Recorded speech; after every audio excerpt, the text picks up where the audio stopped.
Good morning, everyone, and welcome. Secretary Arkoosh, Senator Laughlin, State Representatives Pat Harkins, Bob Merski, and Jacob Banta, Charlie Barber, CEO of Erie County Care Management, John DiMatteo, Director of Erie County Department of Human Services, Michelle O'Toole, Regional ODP Manager, members of the Barber Board, family members, staff, students, individuals, and our many, many distinguished guests here today. When Dr. Barber began her mission over 70 years ago, there was no Department of Human Services, but she had a vision. She believed that children should not be sent away because there were no schools, there were no services for adults, and there were no services for families. She believed that we needed to begin a program within our community so adults and children could receive the education and the training that they deserved. And so the Barber Center was born. For this reason, we're especially honored that Secretary Arkoosh chose to come to the Barber National Institute to discuss Governor Shapiro's plan for major investments in intellectual disabilities and autism. These services will make a critical difference for those in need, as well as help us to recruit and retain the very, very best direct support professionals. Secretary Arkoosh was appointed the Secretary of Pennsylvania Department of Human Services by Governor Shapiro, and she took office in June of '23. She previously served on the Montgomery County Board of Commissioners from 2015, becoming the first woman to serve as committee chair in 2016, and then she was reelected in 2019. Secretary Arkoosh joins us with a wealth of experience as a physician, a public service, strategist, and advocate for Pennsylvanians from a wide variety of backgrounds. I'm very pleased to introduce Secretary Val Arkoosh. Secretary.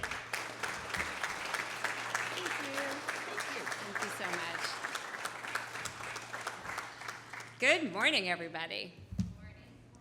I just want to start by thanking you so much for that lovely introduction, and to all the staff, Robert and Patrick, and all the folks I've had a chance to meet this morning. And you all missed the best part of the visit, which was this lovely group of children who greeted me with song and this beautiful picture that they gave me to take home. So thank you so much for such an incredibly warm welcome. I'm also really grateful for Senator Laughlin and our representatives that are here with us today as we together work to evaluate the governor's proposed budget, and I'm just going to come right out and say and hopefully pass his budget as proposed. It's great to have the opportunity. That's right. It's great to have the opportunity to talk about the work that you all do every single day. You know, when we talk about a budget, it's sort of this theoretical thing. It's lots of dollars. It's, you know, different stakeholders.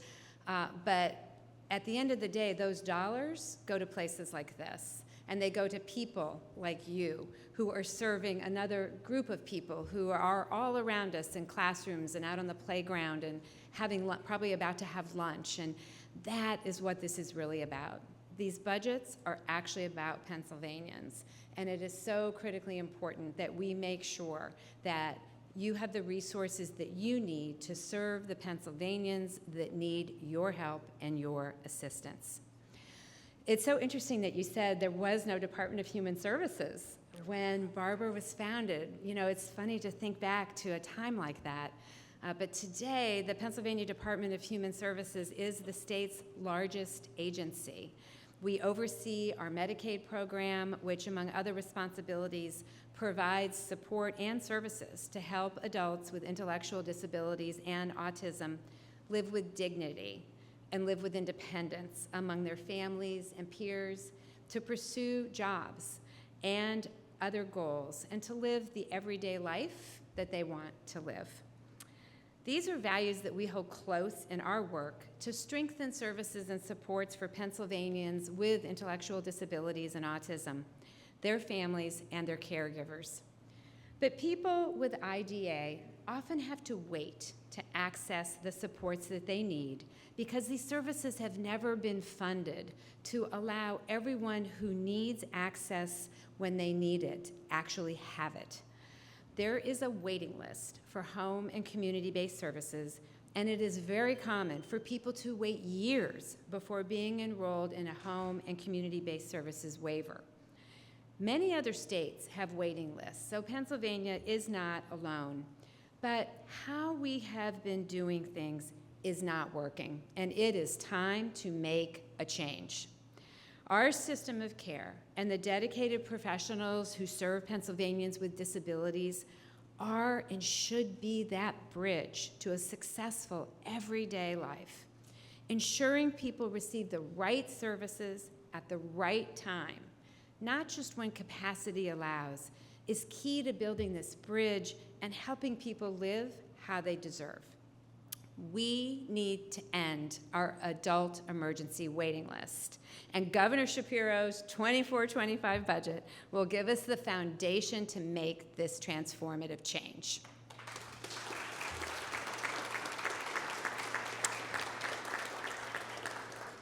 The governor's budget is bold. It is the start of a multi-year growth strategy to expand access to home and community-based services and effectively end the adult emergency waiting list. Currently, services are provided through waiver slots, which sets a maximum number of people who can be served by each county. This allows little flexibility to meet individual needs and limits counties' abilities to be strategic to maximize the delivery of services. As a former county commissioner for 8 years, I know firsthand how challenging this slot structure could be. It was not unusual to receive a call from a parent who is also a spouse. And usually the call went like this: my spouse just had a medical emergency, a heart attack, a stroke, and now I am left to care for my spouse who's recuperating and my adult child who has special needs. And they are overwhelmed and they are in crisis.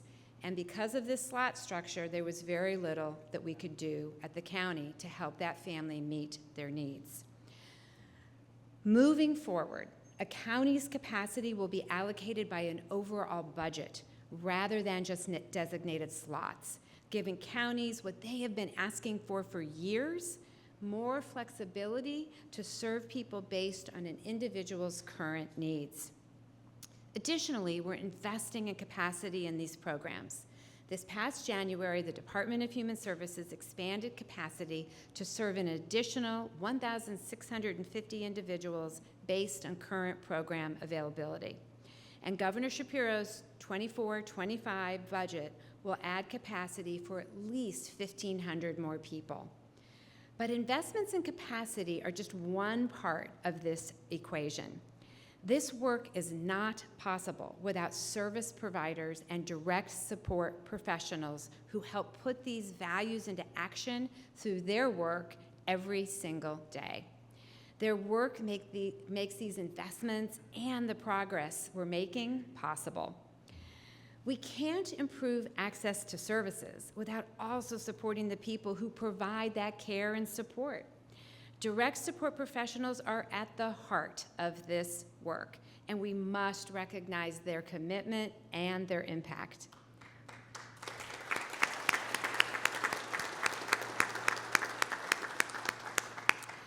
Last fall, Governor Shapiro directed the Department of Human Services to begin an immediate evaluation and assessment of the rates paid to intellectual disability and autism programs that employ direct support professionals.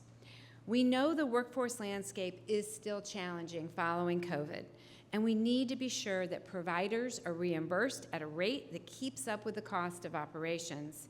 And then they need to pay wages that help people who choose this service field build a career and support themselves and their families. That's why the 2024-25 proposed budget will invest a total of $483 million in federal and state funds to support rate increases that, if passed, will take effect this July of 2024.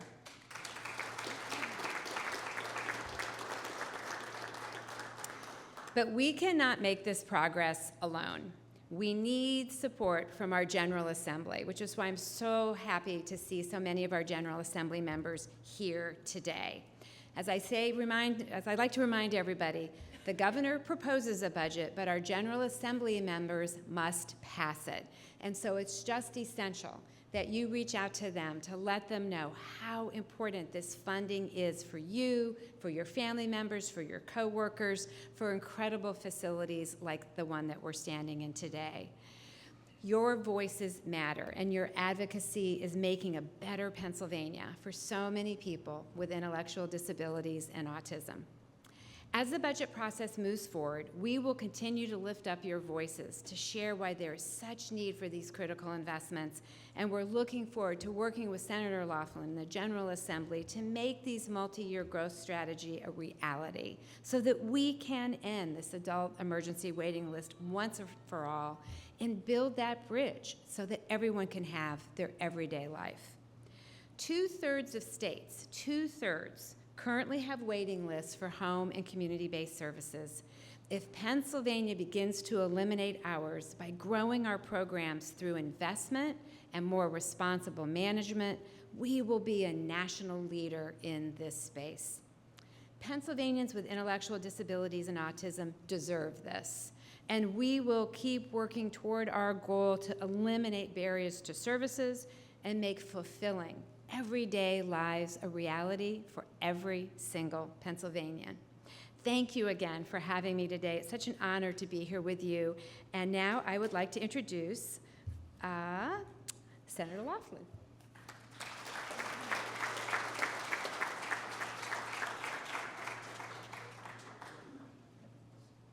Thank you all for being here today. And I had a 20-minute speech prepared, but they told us we're running a little tight on time, so I toned it down for you. Look, it is said that how you treat the folks in your society that are least able to take care of themselves is how you can measure a society. And when I tour the Barber Center, the Barber Institute, the Barber Institute does a absolutely fabulous job with the resources that they have. Been a long-time supporter. The Barber Institute was one of the first places I toured in 2016 as a fresh candidate, actually, to learn what they do here and how they take care of the folks that they treat. I can tell you that the funding issues that places like this have need to be addressed. It's one of the areas that the governor and I tend to agree on. We still have some budget negotiations to get through, obviously, but I can tell you that I will be advocating for the funding that is desperately needed to keep these direct service professionals taking care of these fragile individuals that need the help so greatly. And it means a lot to me. Actually, one of my oldest son was a direct service provider for a little while, so I got kind of a little more of an inside track than maybe the average legislator gets, and I know how difficult it is to deal with some of these high-need individuals, and I fully support what we're trying to do here, and I appreciate the opportunity to get up and speak today, and that's the end of the remarks, so we'll keep it short.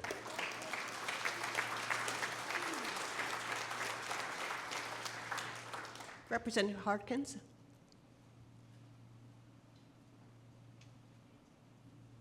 Good morning, everyone. Thank you for having me, and great to see everyone out. Great turnout this morning. I'd like to thank the Secretary for coming up and seeing this jewel that we have in my district. We talk about history of facilities. I was just talking to Representative Merski earlier. We talked about the bike-a-thons that the Barber Institute used to have when it was the Barber Center. It was something that we would look forward to, and I remember John Barber had a waistline like this, so it tells you how long ago that was. Just glad to be with everybody. We're going to fight like hell to get the money with the senator and the others in the House and in the Senate. Governor Shapiro has proposed a great budget as far as I'm concerned. Education, special needs, things like this, we've really got to get behind, give it our 100% effort and bring it to the goal line. Thank you.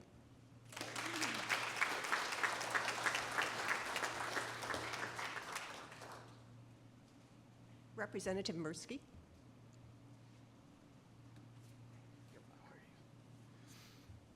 Thank you all for being here. Madam Secretary, thank you for coming to Erie. When we were speaking offline, she said she's been to Erie many times, but this is the first time that it's been sunny, so we're very excited to have some sun. We didn't bring the warmth that we had the last week, but the sun is here, so we welcome you. And as a former special education teacher, this budget is very important to me. When I taught special education, I taught social studies, and government's supposed to be of the people, for the people, by the people. And if we're not helping people, then we're missing the mark on our values. Our values compel us to help those, and especially those that are the least among us. And when it's your family member that is waiting for services, it's inexcusable for us to say this is a political issue. It's inexcusable. And so I'm very proud of the governor for proposing to cut that wait time, invest the money that is necessary to make sure that the needs of the people are being met in this Commonwealth. And I stand in support of this funding increase. It is critical when it's your family member and you need those services. And I taught many families who they needed the direct support services once they were home. I took care of them in school, and we had wraparound services in the school community, but when they were home, they needed additional service.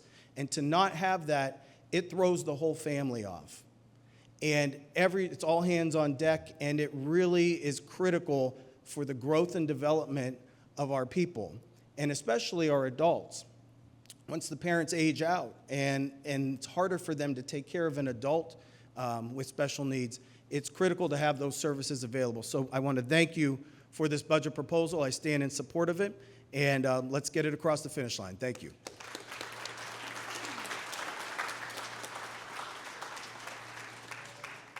Representative Banta. Thank you all for having me here today. It's my second trip up here, and it's really interesting. My mother is 88, and she has Alzheimer's now, and I got a new perspective on what these guys do in terms of care. It takes a special kind of person to do that. I had a lot of tough jobs in my life, and this happens to be probably just as tough as any of them. I don't have the patience some of my family members do, and they're really good at it, and I admire that. I think it's kind of funny when I show up at the house and I'm dressed up in somewhat of a coat or something. She's in the farmhouse, and she says to me, "What are you dressed up for?" And I said, "Well, I'm in politics." And she says, "Your dad would roll over in his grave." So I admire that, but I admire that I get a little rise out of her. And I know what you guys are doing here. It's a special thing. I'm still a new representative, but I'm very excited this year to dive into the budget. Last year I was a bit overwhelmed. This year I'm looking at the line items a little closer. And when I see millions going here and millions going there, as we said, the good senator said earlier, it's about priorities, where it goes. So this is a no-brainer to me. So my pleasure to be here. Thank you so much.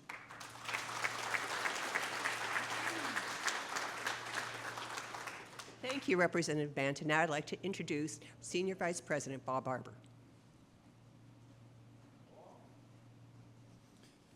Thank you, Maureen. Thank you, Madam Secretary. Thank you to our representatives. Thank you, Senator Laughlin. At the Barber National Institute, we are making dreams come true.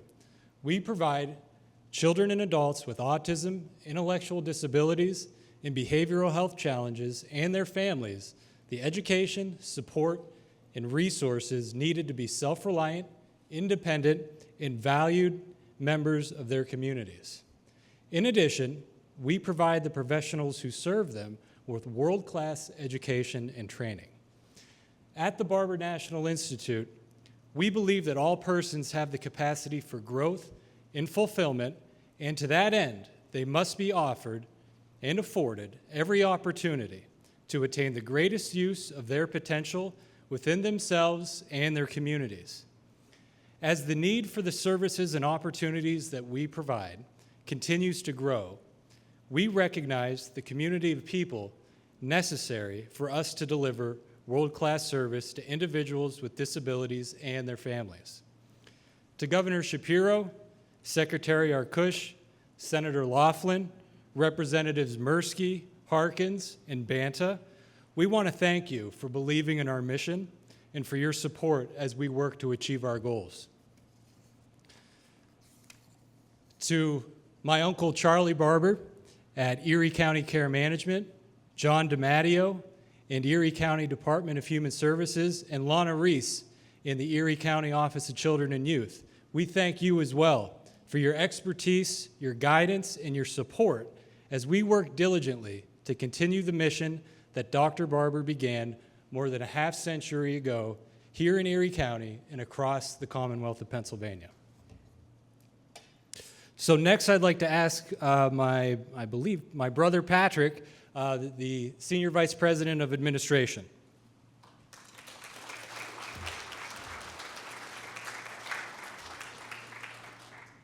Thank you, Bob. So we all wear different hats. We all have different titles. We are elected officials. We operate supports coordinating organizations, administrative entities. We work for the county. We work for the state. We work for a provider. But really, what are we doing? We're taking care of people. We're neighbors. We're brothers and sisters, mothers and fathers, aunts and uncles. We're friends. That's what we're here to do. We need everyone and everyone's support, all the expertise, the things that you do so well. We need you, and we need you to support what we're trying to accomplish, which is to provide excellent service to those in our society that deserve it the most. The individuals that we take care of every day, that all the providers take care of every day. That's why we're here. We have to keep them central, keep them in focus, remind ourselves, this is what we're here to do. I thank each and every one of you for your participation, for being here today, for doing what you do on a daily basis, weekly basis, year in and year out. This work is not easy. I know that. Our elected officials know that. But it's worthy, and it's worthwhile. We do great work, and let's continue to do that far, far into the future. Thank you.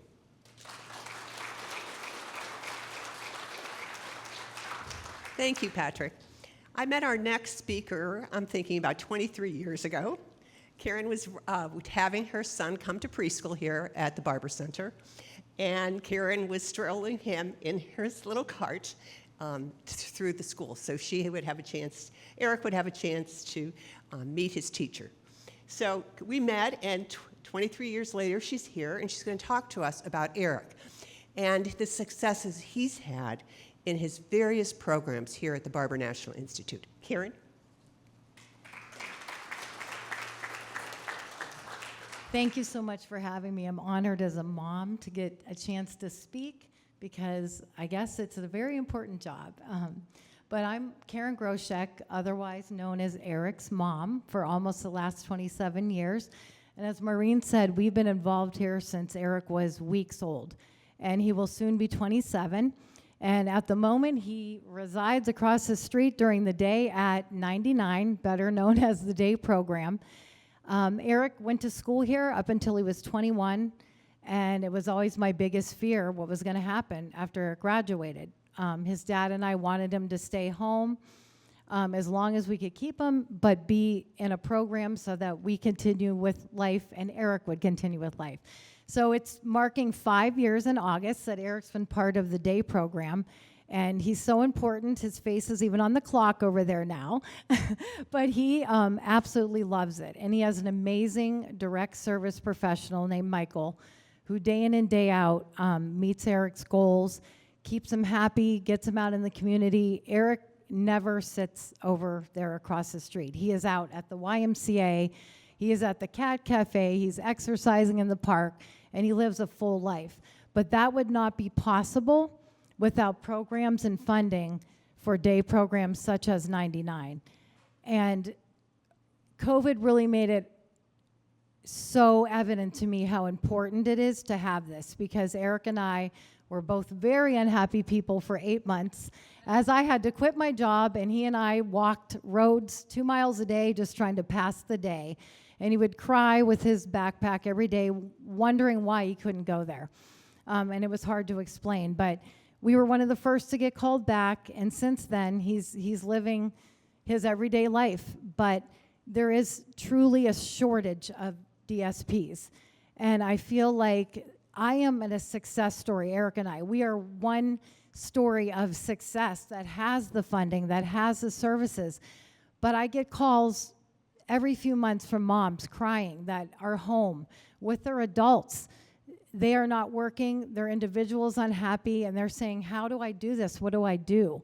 And then they call and they find out, well, there's no openings because there's not enough staff, or there's not enough funding for staff.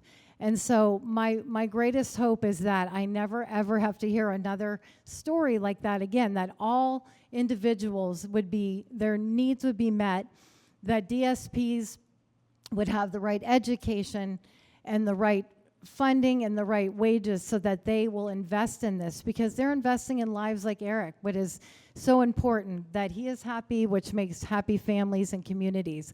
So my biggest urge today is that everyone would support the governor's amazing budget proposal, and that would pass by June 30th, so more lives like Eric could be seen and witnessed. Thank you so much.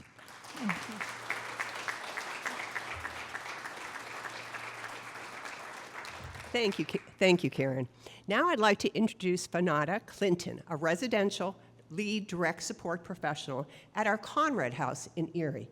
Fanata joined our team in 2010.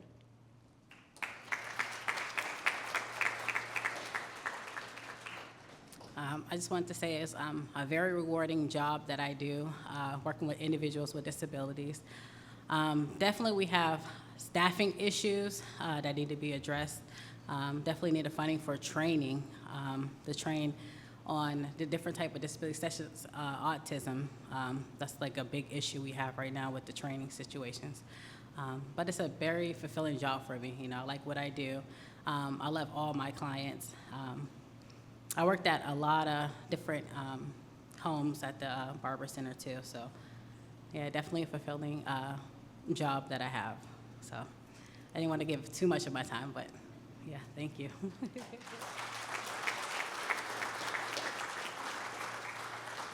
Fanata, we're so proud of you and the work that you do with our adults, so thank you every day. Next, we're going to have questions for the Secretary, so if I could ask the Secretary to come forward. And let me just thank all of our speakers, and Fanata and Karen, thank you so much for sharing your stories. And she's underselling herself over here, folks. I got to speak to her for a little bit longer earlier, and she's been in this work for a while, and she picks up extra shifts whenever somebody else has to call out. You know, it's so critical that we have enough staff. This is 24/7 work, and our DSPs have families themselves. They need to make enough money so that they only have to work one job, caring for somebody, so they can go home to their own families. And that there's enough people that the next person shows up for that overnight shift in particular, so that they can go home to their families. And so, you know, we have to remember that this is about the individual being served, but it's also about the people who serve them and their families, and what it means for their children and their community. So I hope this is something that we can all pull together on and agree that this is essential funding that we've just got to get across the finish line. So thank you.